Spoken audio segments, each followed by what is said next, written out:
General Vexthrock stepped onto the human orbital station with all the swagger of someone who had conquered 17 star systems before breakfast.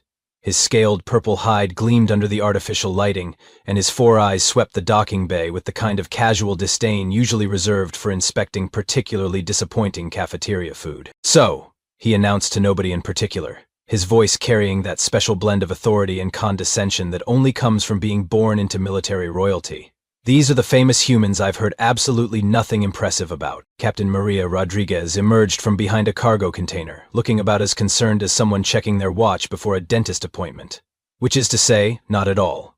She was a compact woman, with graying temples and the kind of steady gaze that suggested she had seen enough nonsense in her lifetime to fill several storage units. "General Vexthrock, I presume?" she said, extending her hand in the traditional human greeting that most aliens found either baffling or mildly threatening. "Welcome to Terra Station. I'm Captain Rodriguez, your diplomatic liaison for this— what did your message call it? Oh yes, preliminary conquest assessment." Vexthrock stared at the offered hand like it might explode, then grudgingly extended one of his own appendages. The human's grip was firm enough to make his joints creak slightly, which he pretended not to notice. "Yes, well, this should be refreshingly straightforward," he said, withdrawing his hand and flexing his fingers experimentally. "Your species has no significant military presence beyond this solar system. Your technology appears to be laughably primitive, and frankly, you look like you'd fall over in a stiff breeze." Rodriguez nodded thoughtfully, as if he had just shared an interesting recipe rather than threatened her entire species with subjugation. "Interesting assessment. Based on what data, if you don't mind me asking?" "Standard galactic intelligence reports," Vexthrock replied, puffing out his chest in a display that would have been impressive if he weren't standing next to a human who clearly wasn't impressed. "Your species has been classified as Category 2 intelligence, minimal physical capability, standard biological fragility. The Galactic Dominion has conquered 43 species with higher ratings than yours." "43, Rodriguez repeated, nodding slowly. "That's quite a track record. Tell me, General, have any of those 43 species ever invited you to visit their homeworld for a casual inspection?" Vexthrock's head tilted in confusion, a gesture that made him look remarkably like an oversized, confused bird. "Invited? No, of course not. Why would they invite their own conquerors? That would be—" He paused, his expression shifting as the implications began to percolate through his military-trained, but apparently not overly flexible mind. "Wait, are you suggesting that you actually want me to inspect your defenses?" "Oh, I'm not suggesting it," Rodriguez said with the kind of smile that somehow managed to be both friendly and deeply unsettling. "I'm insisting on it. We've prepared a comprehensive tour of a typical human settlement. Nothing classified, nothing hidden. Just ordinary humans going about their ordinary day." The general's four eyes blinked in sequence, like a biological loading screen. "That's highly irregular and suspicious. What are you hiding?" "General," Rodriguez said, clasping her hands behind her back and rocking slightly on her heels. "If we were hiding something, would I really be this eager to show you around?" Vexthrock considered this logic and found it surprisingly sound, which only made him more suspicious. In his experience, when something made perfect sense, it usually meant he was missing something important. Still, his orders were clear: assess the human threat level and report back to the Dominion fleet. "Very well," he said finally. "But I warn you, I've seen through every deception attempt in the known galaxy. Your primitive psychology won't fool a trained military strategist." "I wouldn't dream of trying," Rodriguez replied, her smile widening just enough to show teeth. "Shall we head down to the surface? I think you'll find our children particularly educational." The shuttle ride to Earth's surface was uneventful, unless you counted Vexthrock's increasingly nervous commentary about the excessive turbulence, which Rodriguez had politely explained was just normal atmospheric entry. Apparently, most civilized worlds had much thinner atmospheres that didn't require what he described as a controlled crash landing disguised as transportation. "Your planet's gravity seems unusually strong," he observed as they touched down, his forelegs working overtime to keep him upright as he stepped onto the landing pad. "Are you certain this is normal?" "Standard Earth gravity," Rodriguez confirmed, walking beside him with the casual ease of someone who had been dealing with this particular gravitational field her entire life. 1.0 G, as we call it. Most of our colony worlds actually feel uncomfortably light to us." Vexthrock filed this information away under concerning details to investigate later and focused on his surroundings. They had landed in what appeared to be a residential area with structures that looked remarkably peaceful. No defensive walls, no guard towers, no obvious military installations. just rows of modest dwellings with small plots of cultivated land around them. "This is your typical settlement?" he asked, scanning the area with his military-trained eyes. "Where are the fortifications, the defensive perimeters, the strategic weapon emplacements?" "Well," Rodriguez said, gesturing toward a white picket fence that came up to about her waist, "we do have property boundaries." The general stared at the fence, which appeared to be constructed from organic material and painted with what looked like decorative rather than defensive intent. That's not a fortification. That's barely an obstacle. I could step over it without breaking stride." "Most of us can," Rodriguez agreed cheerfully.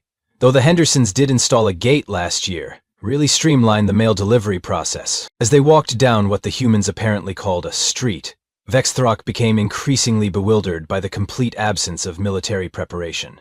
There were no armed guards, no surveillance drones, no citizens scurrying for cover at the sight of an obviously alien visitor.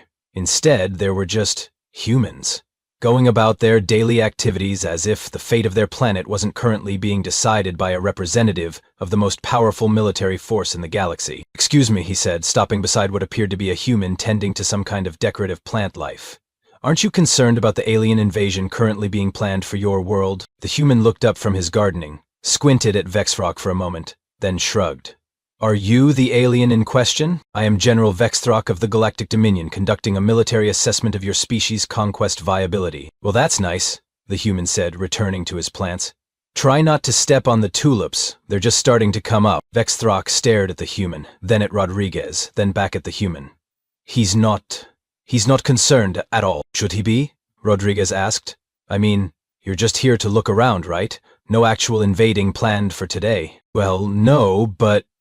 Vexthrock trailed off, realizing he had no good answer for why a preliminary assessment should cause panic. Still, the complete lack of fear was deeply unsettling. In his experience, species facing potential conquest usually responded with either desperate military preparation or abject terror. This casual indifference was entirely outside his operational parameters. "Oh, perfect timing," Rodriguez said, pointing toward an open area between several dwellings. "The neighborhood kids are just getting out of school. You wanted to assess our population's physical capabilities, right?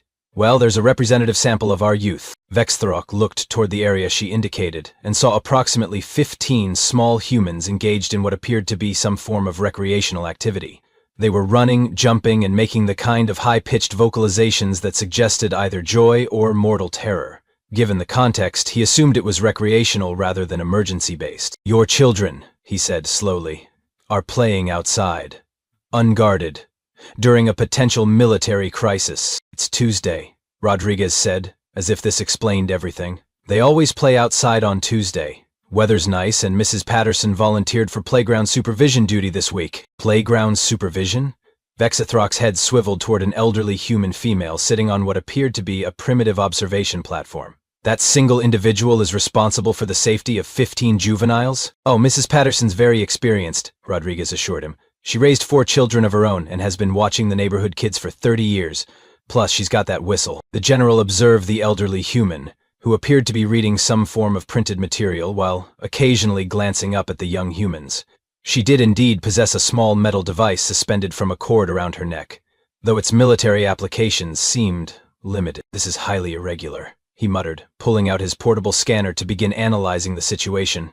"Where I come from, juveniles are kept in protective enclosures until they reach physical maturity." "How boring," Rodriguez said. "Our kids prefer the hands-on approach to development." As if summoned by her words, one of the small humans came running toward them at what Vexthrock's scanner indicated was an impossible velocity for such a small creature.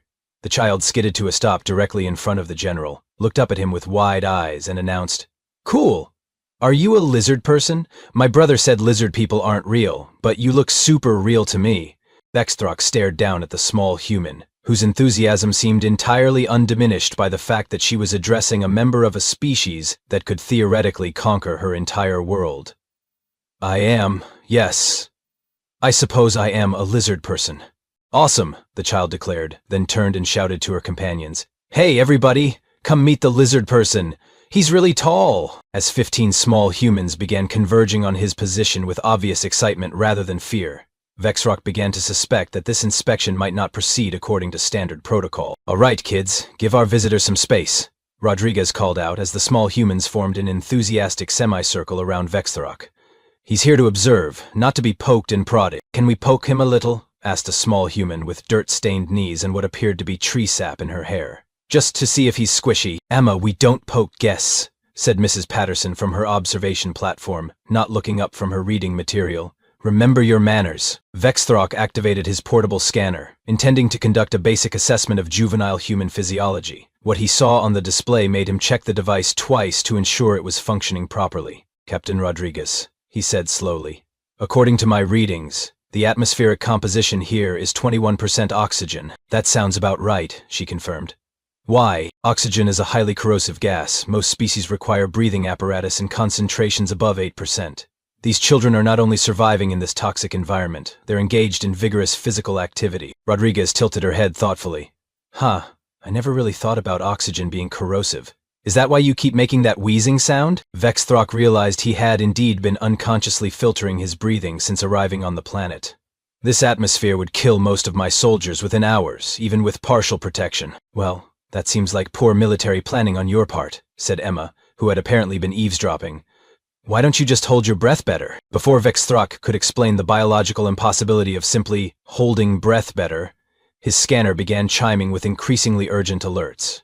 He looked down at the display and felt his confidence take another significant hit. The gravitational field here, he said, his voice climbing slightly in pitch, is 2.7 times standard galactic norm. Actually, it's closer to 2.8, Rodriguez corrected helpfully. We've been meaning to recalibrate the local measurements. These children, Vexthrock continued, staring at his scanner as if it had personally betrayed him, are playing recreational games in nearly triple gravity. Their bone density readings are off the charts. Their muscle mass to body weight ratio is physically impossible, according to standard biological models. As if to demonstrate his point, a small human named Jake came running toward them, carrying what appeared to be a spherical recreational object.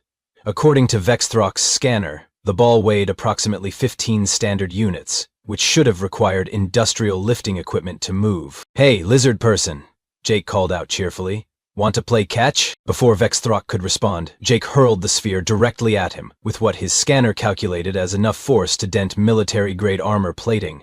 The general instinctively activated his personal energy shield, which absorbed the impact with a bright flash and a resonant hum. The children erupted in delighted cheers. Do that again, shouted Emma. That was so cool. How did you make the sparkly light? Asked another child, bouncing excitedly on her toes in a display of enthusiasm that registered on the scanner as sustained vertical displacement exceeding standard jump parameters. Vexthrock said weakly, was a military-grade defensive barrier designed to stop projectile weapons. Can I try throwing something heavier? Jake asked, already looking around for alternative ammunition. Please don't, Rodriguez said quickly.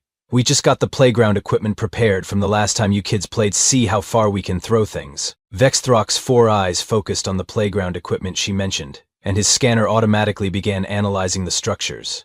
What he saw made his breathing apparatus work overtime. The climbing apparatus was constructed at a height that would require safety protocols on most civilized worlds.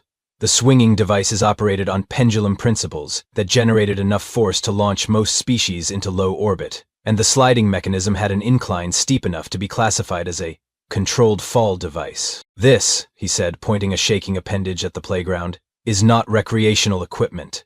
This is a training facility for developing enhanced gravitational resistance and kinetic impact tolerance. Well, I suppose you could look at it that way, Rodriguez mused. Though, we just call it keeping the kids active. A small human named Marcus chose that moment to demonstrate the climbing apparatus, scaling the vertical structure with the casual ease of someone who had never encountered the concept of physically impossible. At the top, he hung by one hand, while waving at the visiting alien with the other. Vexthrock's scanner indicated that the child was supporting his entire body weight, plus gravitational amplification, with a single appendage, while maintaining enough muscle control for voluntary motor functions like waving. According to his database, this feat should have required cybernetic enhancement or powered assistance. How, he asked faintly, how is that small human maintaining structural integrity under those stress conditions? Marcus has been working on his upper body strength, Mrs. Patterson called out from her observation post. His mother will be so pleased to hear he's improving. Working on his? This is improvement?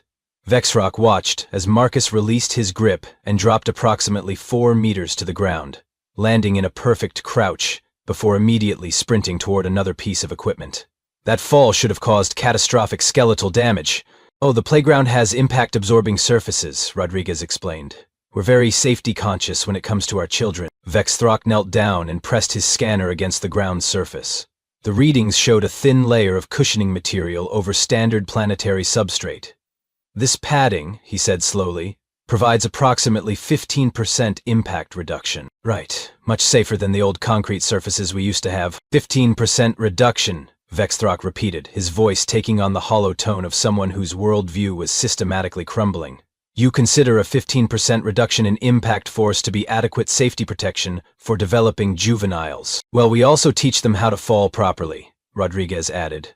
Rolling, distributing impact, that sort of thing. As if summoned by their conversation, Emma demonstrated this principle by attempting what appeared to be an aerial maneuver from the swinging device. She released her grip at the peak of the swing's arc, performed 2 complete rotations in the air, and landed in what Vexthrock's scanner classified as a controlled combat roll. She immediately popped back to her feet and shouted, "Did you see that? I finally got the double flip." The other children cheered and began attempting similar maneuvers, turning the playground into what resembled an advanced acrobatic training session conducted by individuals who had apparently never heard of the word impossible. Vexthrock sat down heavily on a nearby bench, which creaked ominously under his weight despite being designed to accommodate humans who were apparently much more structurally robust than his intelligence reports had indicated. "Captain Rodriguez," he said quietly, "I'm beginning to suspect that your species may have been somewhat misclassified in our databases." "Misclassified how?" Rodriguez asked, settling onto the bench beside him with the kind of casual grace that his scanner was now registering as controlled muscle coordination under extreme gravitational stress.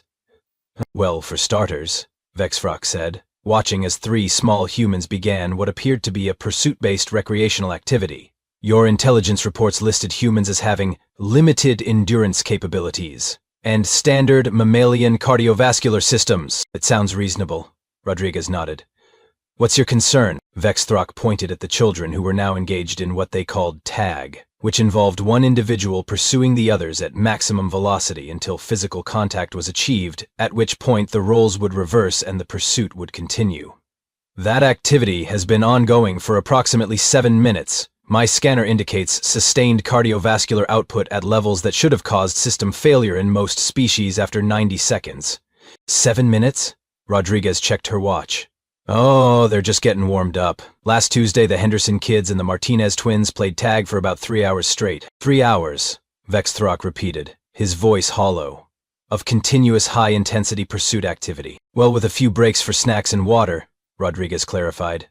"We're not monsters." As if to underscore her point, a small human named Tyler sprinted past them at what Vexthrock's scanner calculated as 23 kilometers per hour, which he maintained while calling over his shoulder, "Mrs. Patterson! Can we have juice boxes after this game? All this running is making me thirsty." "Of course, dear," Mrs. Patterson called back, still reading her book. "There in the cooler by the swings." Vexthrock watched Tyler maintain his impossible pace without any apparent signs of respiratory distress. "His cardiovascular system," he murmured, checking his scanner readings, "is operating at what my database considers peak performance levels, but his breathing pattern suggests this is comfortable for him." "Tyler's pretty athletic," Rodriguez agreed. "He's on the school track team. Runs the 1500 meter pretty competitively for his age group." 1500 meters, Vexthrock said faintly, "in high gravity, in toxic atmosphere, as a recreational activity." "Well, it's hardly toxic to us," Rodriguez pointed out reasonably. "Though I suppose if you're not adapted to oxygen-rich environments, it might seem a bit intense." The general's attention was drawn to Emma, who had apparently decided that the standard rules of the pursuit game were insufficiently challenging. She had climbed onto one of the playground structures and was now moving from obstacle to obstacle at considerable height while still participating in the ground-based chase sequence. "That small human," he said, tracking her progress with growing disbelief, "is simultaneously engaging in vertical navigation challenges and sustained cardiopulmonary exercise, while maintaining spatial awareness of multiple moving targets, at an elevation that would cause fatal injury if she miscalculated." "Emma's always been good at multitasking," Rodriguez observed. "Last year she learned to juggle while riding her bicycle. Her parents were so proud." Juggling while operating a personal transportation device in triple gravity. Vexthrock was beginning to feel like his vocabulary was becoming inadequate for describing the horror he was witnessing. "How has your species survived this long without eliminating yourselves through recreational activities?" "Oh, we're very careful about safety," Rodriguez assured him. All the kids wear helmets when they ride bikes, and we have strict rules about looking both ways before crossing streets. At that moment, Marcus demonstrated his understanding of safety by launching himself from the top of the slide, executing what appeared to be a controlled aerial maneuver, and landing in a forward roll that transitioned seamlessly into a sprint to join the ongoing tag game. The entire sequence took approximately 4 seconds and would have required months of training for most military personnel in Vexthrock's experience. Vexthrock stammered, pointing at Marcus. He just performed a tactical insertion maneuver from playground equipment as part of a children's game. Marcus has been taking gymnastics classes, Rodriguez explained. His instructor says he has natural talent. Natural talent for combat acrobatics, Vexthrock translated. Your species trains your juveniles in advanced military maneuvers and calls it gymnastics. Well, I wouldn't call it military training, Rodriguez said thoughtfully, though I suppose some of the skills might transfer. Marcus's older brother is in the Marine Corps, and he did mention that boot camp was easier than he expected. Vexthrock's scanner began emitting a new series of alerts as Jake approached, carrying what appeared to be a substantial piece of geological matter. According to the device's analysis, the rock weighed approximately 47 standard units and possessed enough kinetic potential to serve as improvised artillery. "Hey, lizard person," Jake called out cheerfully. "Want to see how far I can throw this? I've been practicing." "Please don't," Vexthrock said weakly, but Jake had already entered what appeared to be a preparatory stance that his scanner recognized as optimized projectile launch position. The small human drew back his arm, rotated his torso to generate additional momentum, and released the geological projectile with enough force to activate 3 separate collision warnings on Vexthrock's scanner. The rock sailed through the air in a perfect parabolic arc and landed approximately 60 meters away with an impact that registered as a minor seismic event. The other children immediately stopped their current activities and rushed toward Jake with obvious admiration. "That was awesome," Emma shouted. "I bet you can make it to the big oak tree next time." "Think so?" Jake asked, already looking around for another piece of ammunition. "I've been working on my follow-through like Coach Martinez showed us in Physical Education," Rodriguez translated for Vexthrock's benefit. "We teach all our children basic athletic skills as part of their standard curriculum." "You teach projectile warfare to juveniles," Vexthrock said numbly. "As part of their basic education." "Well, we call it throwing and catching," Rodriguez corrected. "Though I suppose the principles are similar." Tyler chose that moment to demonstrate the catching portion of this education by positioning himself approximately 30 meters away and calling out, "Throw it here, Jake, I'll catch it." "Projectile weighs nearly 50 units, Vexthrock protested. "The impact force alone would cause severe skeletal damage." "Tyler's got good hands," Rodriguez said confidently.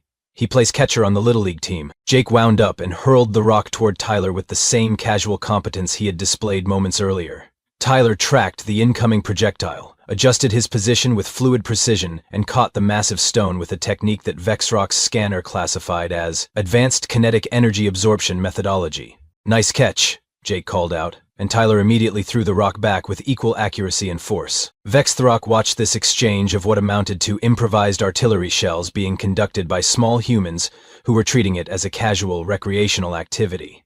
His breathing apparatus was working overtime, his scanner was displaying more warning signals than he had ever seen simultaneously, and his confidence in the Galactic Dominion's military superiority was developing significant structural crack. "Captain Rodriguez," he said, his voice barely above a whisper, "exactly how strong are adult humans if these are your children?" Rodriguez smiled, that same unsettling smile she had displayed back on the orbital station. "Well, General, I suppose that depends on your definition of strong. But if you think the kids are impressive, wait until you see what happens when one of them gets hurt." As if Rodriguez had somehow summoned the event through sheer dramatic timing, Emma chose that exact moment to attempt what appeared to be an even more ambitious aerial maneuver from the highest point of the playground structure. She launched herself from a platform that Vexthrock's scanner measured at 4.7 meters above ground level, executed what looked like a complex rotational sequence, and then miscalculated her landing trajectory. The impact, when it came, registered on Vexthrock's scanner as sufficient force to cause what his database clinically described as catastrophic structural failure in standard humanoid physiology. The sound of Emma hitting the ground was audible from their position on the bench, a solid thump that made the general's breathing apparatus skip several cycles. For approximately 2 seconds, the playground fell silent. Even the other children stopped their various impossible activities to look toward where Emma had landed in what appeared to be a motionless heap near the base of the climbing structure. "Oh dear," said Mrs. Patterson, finally looking up from her reading material. She marked her place with a finger and called out, "Emma, honey!" Are you all right? Vex Throck stared at the fallen child, his scanner indicating life signs, but registering massive trauma readings. That small human, he said shakily, has just sustained impact damage equivalent to being struck by a slow-moving ground transport vehicle. Shouldn't someone be doing something? Calling for medical assistance? Initiating emergency protocols? Let's see what she says first, Rodriguez replied calmly, apparently unconcerned by what should have been a fatal incident. Emma pushed herself up on her elbows, shook her head once as if clearing it, and announced to the watching crowd, "I'm okay, but I think I need to work on my landing technique." "That's good thinking, dear," Mrs. Patterson called back, returning to her book. "Maybe try bending your knees more next time." "Will do," Emma replied cheerfully, bouncing back to her feet and brushing dirt off her clothing. That was actually pretty fun, except for the hitting the ground part. Vex Throck's scanner was now emitting a continuous stream of confused alerts as it attempted to reconcile what it had recorded with what it was currently observing. "She's standing," he said in disbelief. "She's standing and conversing normally after sustaining trauma that should have required immediate surgical intervention. Kids are resilient," Rodriguez observed. "Emma's always been particularly bouncy." "Bouncy," Vex Throck repeated faintly. "You describe survival of potentially fatal impact as bouncy." Emma, apparently unaware that she had just demonstrated superhuman durability, rejoined the other children and immediately began planning her next attempt at the same maneuver. "I think if I twist a little less and keep my arms in tighter, I can stick the landing," she announced. "Maybe try the lower platform first," suggested Tyler, displaying what Vex Throck was beginning to recognize as typical human approaches to safety. "You know, work your way up gradually." "Good idea," Emma agreed, and promptly climbed to a platform that was only 3 meters high instead of nearly 5. "The lower platform," Vex Throck said weakly, "is still high enough to cause severe injury to most known species." "Well, most known species probably don't have as much practice falling as human children do," Rodriguez pointed out reasonably.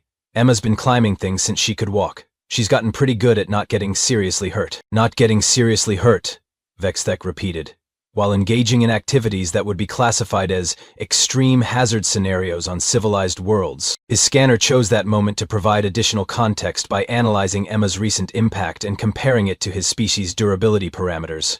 According to the calculations, a member of his own race experiencing similar trauma would have required immediate life support intervention and extended medical reconstruction. Emma was now attempting the same maneuver that had just nearly killed her, with adjustments based on lessons learned from her previous failure. "Captain Rodriguez," he said, his voice taking on a distinctly higher pitch, "what constitutes a serious injury for human children?" "Oh, you know," Rodriguez said thoughtfully. "Broken bones, significant bleeding, concussion symptoms, the usual things that require a trip to the emergency room." "Broken bones," Vex Throck said slowly, "are not automatically fatal for your species?" "Fatal? Oh, goodness, no. Inconvenient, certainly. Kids heal up pretty quickly, though. Emma broke her arm last year falling out of a tree, and she was back to climbing within 6 weeks. She was engaging in the same activity that caused her injury within 6 weeks of recovering from said injury." "Well, we did make her promise to be more careful," Rodriguez added, "and her parents invested in better first aid supplies." Vex Throck's scanner began providing historical data analysis of the impact site, and what it revealed made his breathing apparatus work overtime. "Captain Rodriguez," he said urgently, "my scanner is detecting evidence of multiple previous high-impact events in this immediate area. The ground shows compaction patterns consistent with repeated kinetic trauma." "That makes sense," Rodriguez nodded. "This playground has been here for about 15 years. Lots of kids have learned to navigate the equipment over that time." "Learn to navigate," Vex Throck repeated, "by repeatedly falling from heights that should cause permanent disability." "Trial and error is a very effective teaching method," Rodriguez said, "though we do try to minimize the error part, where possible." Marcus chose that moment to demonstrate human approaches to minimizing error by attempting the same type of aerial maneuver that had just resulted in Emma's spectacular impact. However, instead of launching from the highest platform, he started from a more modest 2-meter elevation. His execution was flawless, landing in a perfect crouch that absorbed the impact with what Vex Throck's scanner classified as advanced biomechanical efficiency.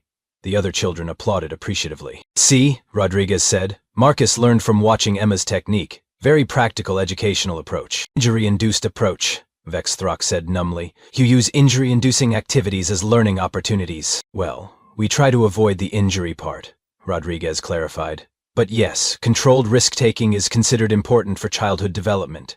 Builds confidence, teaches consequence assessment, Develops physical coordination. Emma successfully completed her modified maneuver from the lower platform, landing with significantly better form than her previous attempt. She immediately began planning her next progression, discussing with the other children how to safely advance to the intermediate heat platform. They're conducting systematic risk escalation protocols, Vextofik observed, his military training finally providing a framework for what he was witnessing. Using incremental exposure to increasing hazard levels to develop enhanced survival capabilities. That's a very formal way to describe learning how to play safely, Rodriguez said. But I suppose the principle is similar. Jake had found another rock and was now demonstrating improved throwing technique based on his earlier experience. This projectile was noticeably larger than his previous attempts, and his form showed refinements that suggested he had been analyzing his performance and making systematic adjustments. Your species, Vextofik said, watching Jake's artillery practice with growing horror, treats childhood as advanced military conditioning disguised as recreational activity. That seems like a rather dramatic interpretation, Rodriguez replied. Though I suppose if you're not familiar with human child development, it might look a bit intense. Tyler had positioned himself to catch Jake's enhanced projectile, apparently undeterred by the increased mass and velocity. When the rock arrived, he absorbed the impact with technique that had clearly been refined through extensive practice with similar scenarios. Captain Rodriguez, Vextofik said, his voice barely controlled. I need to ask you a direct question, and I require an honest answer. Of course, are these children receiving any form of enhancement, genetic modification, chemical augmentation, technological assistance? Rodriguez considered the question seriously. Well, they do take vitamins, and Emma's been drinking a lot of milk lately because her mother read that calcium is important for bone development. Vitamins, Vextofik repeated, and calcium supplementation. That's about it, Rodriguez confirmed.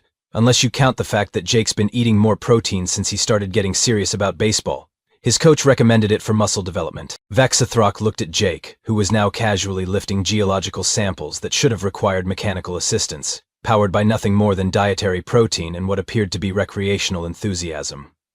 His scanner indicated that Jake's muscle density was approximately 40% higher than galactic standard for comparable body mass, achieved through what humans apparently considered normal childhood nutrition. Captain Rodriguez, he said quietly, I think I'm beginning to understand why your species hasn't been successfully conquered. Oh? Rodriguez asked, her smile returning. And why is that? Because, Vextofik said, watching Emma successfully complete another aerial maneuver while Tyler caught another one of Jake's improvised projectiles, and Marcus practiced what appeared to be advanced acrobatic techniques. Anyone who tried to invade a world where the children train like this would have to face the adults, who survived the same childhood. Rodriguez's smile widened considerably. That's a very astute observation, General. Would you like to continue the tour, or have you seen enough of our typical human settlement for your assessment? Vextofik stared at Rodriguez for a long moment, then at the children who were now engaged in what appeared to be a collaborative effort to construct some kind of fortification using playground equipment and the various geological projectiles Jake had been collecting. According to his scanner, they were building what could only be described as an improvised defensive position with integrated ammunition storage. Captain Rodriguez, he said slowly, I have one final question before I complete my assessment. Certainly. These children, he gestured toward the playground where Emma had successfully graduated to the intermediate platform and was now teaching Tyler her improved aerial technique. Are they considered typical examples of human youth? Oh, absolutely, Rodriguez confirmed. This is just a standard neighborhood playground on a regular Tuesday afternoon. Nothing special about any of these kids, really. They're all perfectly normal human children. Perfectly normal, Vextofik repeated, watching as Marcus demonstrated what appeared to be an advanced climbing technique that involved moving horizontally across the overhead equipment, using only his upper appendages. And when these perfectly normal children reach adulthood, they become perfectly normal human adults, Rodriguez finished helpfully. Though obviously with more developed skills and greater physical capabilities than they have now, Vextofik's breathing apparatus made a sound that could charitably be described as a wheeze. More developed. Well, yes. Adult humans are considerably larger, stronger, and more coordinated than children. Plus, they have fully mature cognitive development, which means better strategic thinking, improved risk assessment, and enhanced problem-solving capabilities. Enhanced problem-solving capabilities, Vextofik said faintly. applied to individuals who learned basic motor skills by repeatedly falling from dangerous heights until they developed optimal impact absorption techniques. That's a rather clinical way to describe learning how to play, Rodriguez observed, but not entirely inaccurate. Jake had apparently decided that his current rock collection was insufficiently challenging and was now examining a piece of playground equipment that had broken loose from its moorings. According to Vexthrock's scanner, the component weighed approximately 200 standard units and would normally require industrial machinery to relocate. "Jake, honey," Mrs. Patterson called out without looking up from her book, "if you're going to move that piece, make sure you lift with your legs, not your back.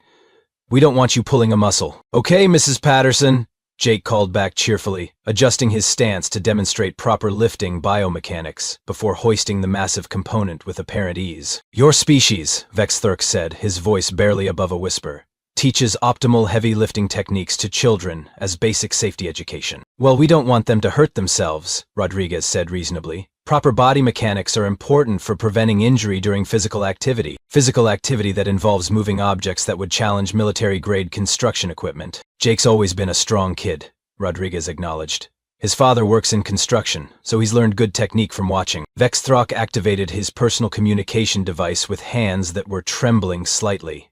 "General Vexthrock, to Dominion Fleet Command. Fleet Command receiving. Report status, General. Mission parameters have changed significantly. Requesting immediate extraction and full fleet withdrawal to minimum safe distance." "General, you've been on surface for less than 2 hours. What's your assessment of human military capabilities?" Vexthrock looked at the playground, where Emma was now teaching a group of children how to safely fall from progressively higher elevations, while Jake organized the construction of what appeared to be a siege engine, using playground equipment and basic engineering principles that he had apparently learned through casual observation of adult human activities. "Command, I am formally reclassifying Earth as a Category 5 Deathworld and recommending immediate implementation of Exclusion Protocol 7. Category 5?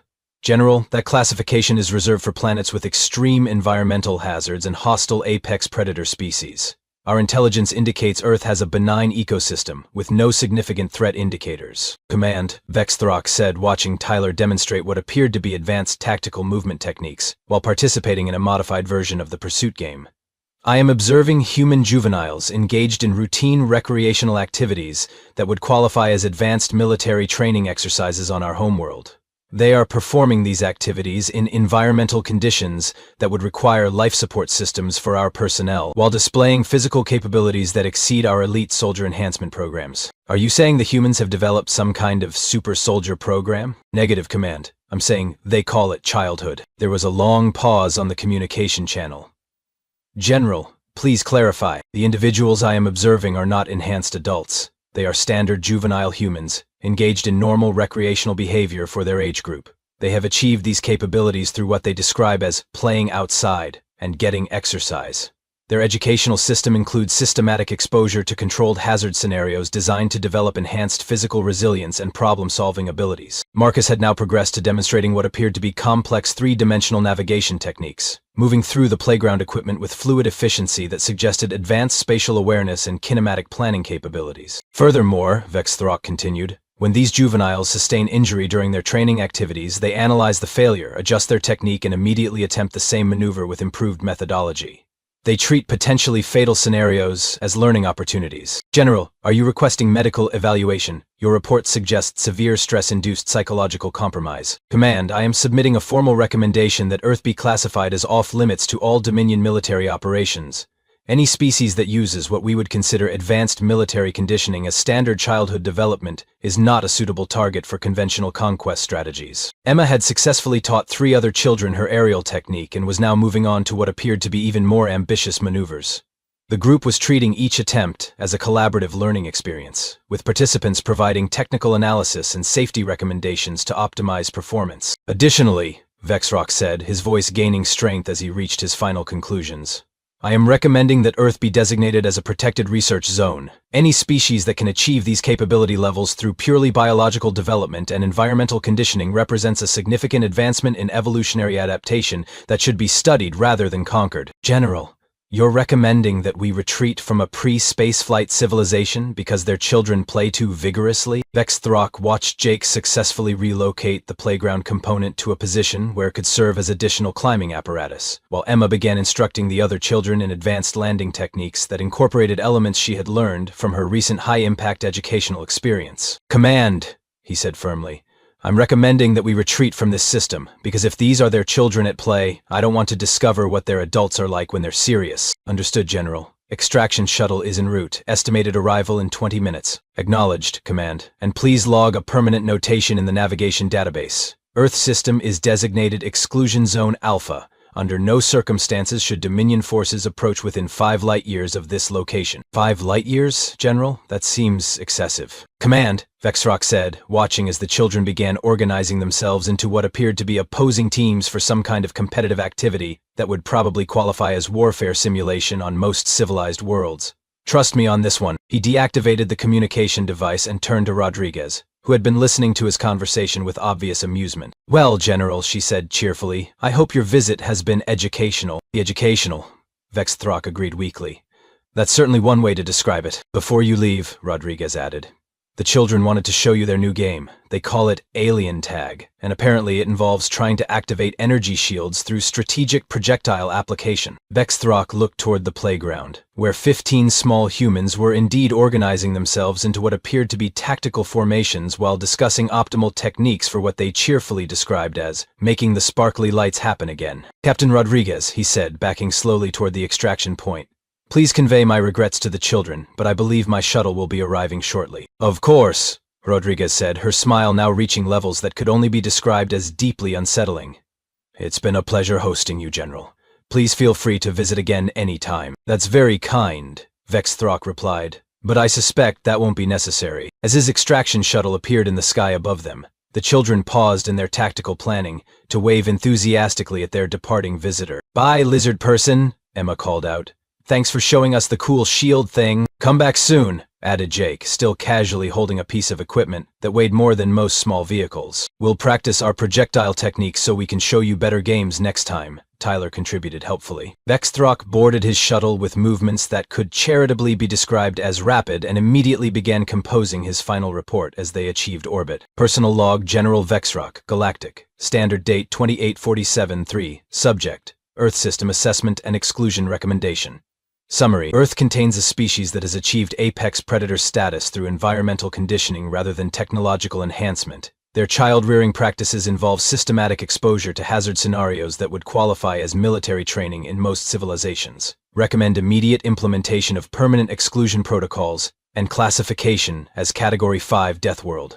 Additional notation: any civilization that considers high-gravity toxic atmosphere exposure, combined with kinetic impact training, to be appropriate recreational activity for developing juveniles should be avoided at all costs. He paused in his dictation and looked back at the planet through the shuttle's observation port, where he could still see the playground and its impossibly resilient small occupants. "Personal addendum," he continued quietly. "I have encountered 43 different species in my military career. I have seen civilizations that could manipulate matter at the molecular level, species with natural armor plating, and societies with weapons that could crack planets. But I have never, in all my years of service, encountered anything more terrifying than human children at play." End log. As the shuttle departed Earth's orbital space, General Vexthrock filed his final report with Fleet Command, recommending that the coordinates for the Sol system be permanently deleted from all navigation databases, and that any references to humans be reclassified under mythical species presumed extinct. It seemed safer that way.